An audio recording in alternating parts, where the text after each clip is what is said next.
data that we were presented with and the practices in other states. So that was part of it. And then also that ended up, in order to keep the tiers approximately equivalent, that rose that over 23% tier from 2.1 to 4 ounces. In addition to that, there was some medical efficacy for everything under, or for, not for everything, but there was medical efficacy for under 23%. So it made sense to us not to give advantage to, or a disadvantage to somebody with particular conditions. I think Crohn's was one that was indicated for a higher percentage of THC. And for that reason, we thought it also made sense to collapse those first 2 tiers so that all medical efficacy was in a single tier. Follow-up again for Justin. I know when you're working on the numbers, as I'm looking through on the 90-day supply where it's talking about tier 1, tier 2, it gets confusing, and because you're dealing with grams, milligrams, and then you're dealing with ounces, things that Americans are more familiar with. And in the same sentence, they go back and forth. Is there any hope of standardizing that? I mean, people will get used to things after a while. Yeah, right. Is there any thoughts on that? So the question is about standardization of grams versus ounces versus milligrams. Yeah, that's a great question, because when you look from a medical standpoint, again, what we worry about is how much drug gets to the site. And when you look at these studies, they look at milligrams of THC delivered to the site of action. But we know in the preparation, what patients are going to be more familiar with is the product, which is done in grams or ounces. So I'm not sure of a way to standardize that, because converting from the medical jargon to the patient-friendly terms, I'm not sure what that happy medium or where the happy medium might lie. That's a tough one, but pharmacists have been doing that now for a long time. I mean, if anybody can make that. And the other, you raise a really important point in getting enough of the chemical to site of action to get some adequate, concentration to get an effect. When you look at the 90-day supply, we've got 40.5 grams of THC for the oil, which is vaporizing, and it's interesting. Explicitly stated, cannot touch a heating element. So we're not destroying the product; we're vaporizing it. So that gives you 450 milligrams of THC per day. That's from the oil. The edible is 9,000 milligrams THC per day, 100 milligrams of THC, per day in a 90-day supply. That's edible. And as you, I think, accurately pointed out, when you're eating 100 milligrams versus vaporizing 450 milligrams, you're assuming that you're going to get the same number of molecules at the site of action. That's an impossible thing to judge with the data from 6 studies, as you well know. I mean, where do the numbers come from? I wouldn't even want to attempt that. We don't have enough information. Yeah, go ahead. Yeah, so the data primarily comes from the scientific study out of Colorado. Okay. And when they look to develop their conversion factors, it gets very complex to figure out how you convert, again that pharmacokinetic principle, because it's not only how is it taken, but where does it go through the body that affects those numbers. So looking at when some products, when you take them in the body by mouth, and again you have to go through the liver actually activates it into an additional active compound. Right, and that's what happens when you take something THC by mouth. It actually goes through a cycling process where you get another active component. So you're taking into account the 11-hydroxy version? Yeah, so you're taking into account that that additional product will achieve some sort of response at the site. In addition, when you take things by mouth, it happens much more slowly. So when you look at a drug, and I'll try to do this as basic as I can, but drugs have a therapeutic window.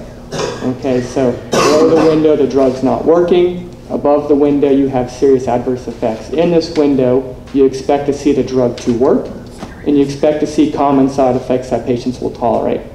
So in that window, what affects it is how fast does a drug get there, how much of a peak does a drug get there, and then how long does it stay in that window. All those things affect the dosing. Can I ask you to predict then? Yes. 450 milligrams vaporized versus 100 milligrams eaten. which administration route's going to get the highest number of molecules into the brain at the site of action faster? Yeah. The vaporizing. Yeah, so vaporizing is going to get there quicker. So why give more drug? Why are you giving 4 times more THC vaping if you don't want to give above the therapeutic window? Again, so when you look at it, and when you look at that example, so that when you look at how much is being given per dose, and once you vape it, only a certain percentage of that drug actually then gets to the site of action. So 450 milligrams vaporized, getting to the site of action, once you go through all those metabolism processes going through the body, would be the same amount getting to, now a little bit quicker, albeit, and a little bit higher, albeit, than oral. I hate to interrupt, but that's not what's going to happen.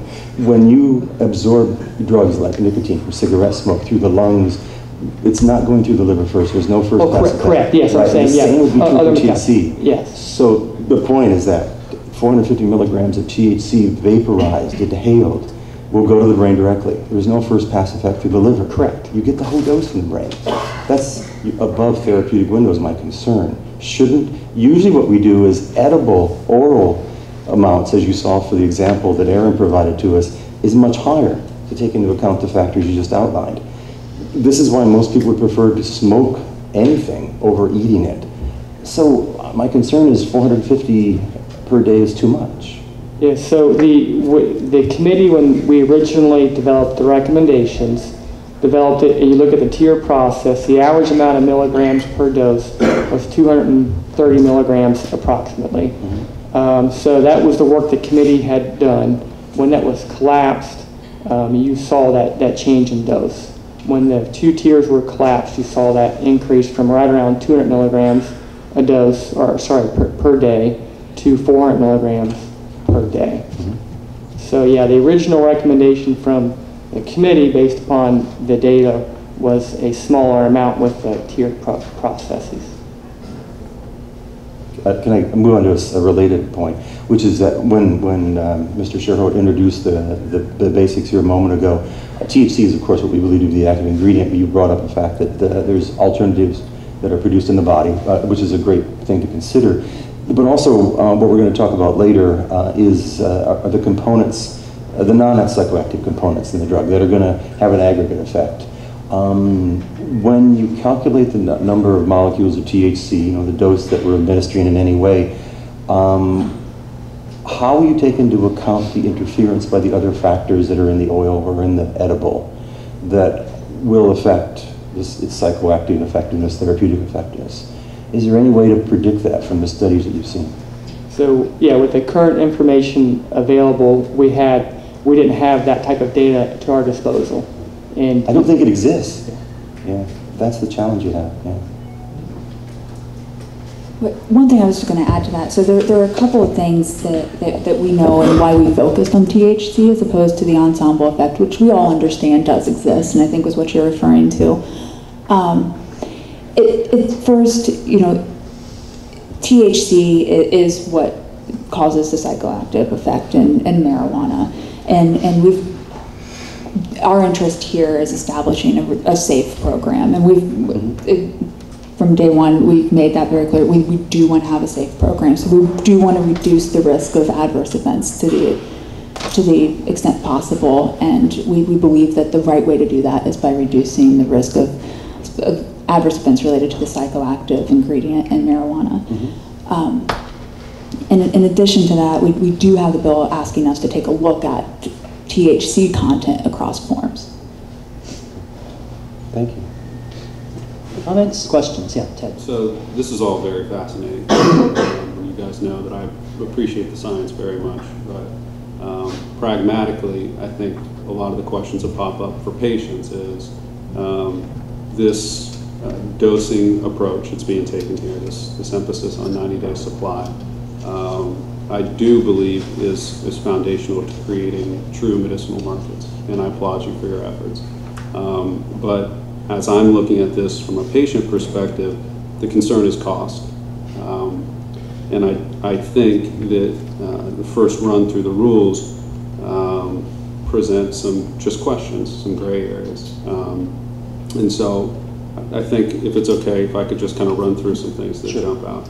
So the first thing is there's some concerns about a lack of definitions. So when we're talking about metered oil, shouldn't the concept of metering be more related to the delivery mechanism rather than the oil is somehow being metered, right? Because isn't the concept that there's a governor that's keeping only certain amounts from being pulled through, but the oil itself, there's not a differentiation, say in 8201A1 where it's oil, and then 2 where it's metered oil, right? It's just oil, but you're really talking about the administrative process of what would be accomplishing that dosing effect.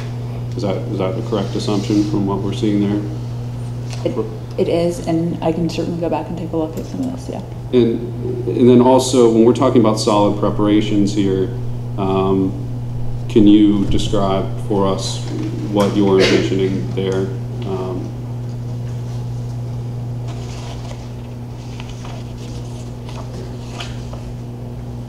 So solid preparation would be something, so you can have an extract up to 70% THC. And there are items that I think your average person is going to consider to be, extract products available that your average person is going to consider to be a solid rather than an oil. Sure. And we are not intending here to limit something simply because of its viscosity. Okay. That's why that language was there. And that's great news, and obviously that's the hope, looking at it in terms of the range of potential products. The reason why I think it's very germane and creates kind of lurking questions is when we move down to 8202, which is this concept of new forms, right? So if we're not, from a statutory regulatory construction standpoint, enumerating that a little bit better, and we're just calling it solid preparations, there are terms that would probably be familiar in the audience and familiar to patients, say that were, waxes and shatters and other things that have nomenclature that would be more less scientific, yet still represent modes of delivery that I think if we don't consider from a regulatory standpoint, we could find those falling under the category of new forms. And as we see here from the rules, getting a new form approved is virtually, I don't want to say impossible, but very high hurdles. And I understand why they are high hurdles, but I think that's going to be a concern for patients in building out the regulatory framework and really putting the meat on the bone here. So another thing that I see that's kind of missing, and I'm sure it wasn't intentional, is the concept of other transdermal delivery systems that wouldn't be patches, right? So if we're talking about transdermal lotions or the like, was that intentionally excluded or just not present here in this first draft? Other topicals were not a form that were authorized under the bill, and we tried to stay as close to the bill as we could here. So that is why patches, which were expressly authorized under House Bill 523, are included, and you don't see topical lotions or creams included. No, on that point, did it just, and I'm not too familiar with the actual nomenclature you're referring to in the bill, when it referenced transdermal, it only referenced it in the auspices of a patch?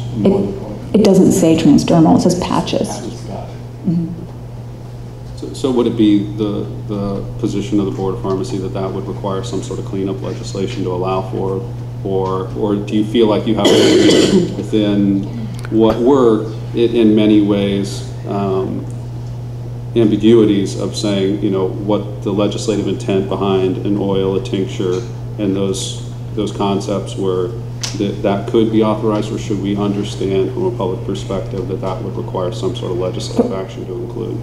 I wouldn't require legislative action because there is a petition process, so it could be through a petition. There is nothing that would prohibit a patient or caregiver from creating their own lotion or topical cream either. So if they purchased plant material or an oil and wanted to create their own, They could do that. They cannot extract. There is a prohibition against extraction, but that it would not include mixing plant material with a topical cream. And I get this is a familiar theme that I've raised in our last meeting, and I think it's one that you'll continue to hear me say, that I think in fulfilling the legislative intent of coming up with a true medical market, which you guys have done a fantastic job of laying the groundwork here for. I think the concern is, liposomes and the like, and those things that are driving transdermal technology are not going to be impregnated at home. And this particular mode of delivery is one that is important, and if it can't be included, in your opinion, if the contours of House Bill 523 are rigid enough that it isn't included here, and that would have to go through a petition process that would come under 8202, I mean, I think that that's something that we need to look at. I have a follow-up about the form question too. I read that phrase, form or method. To me, a method is a cream, an oil, a different way of volatilizing the oil or consuming the product. And then it says a form of medical marijuana. By form, do you mean different versions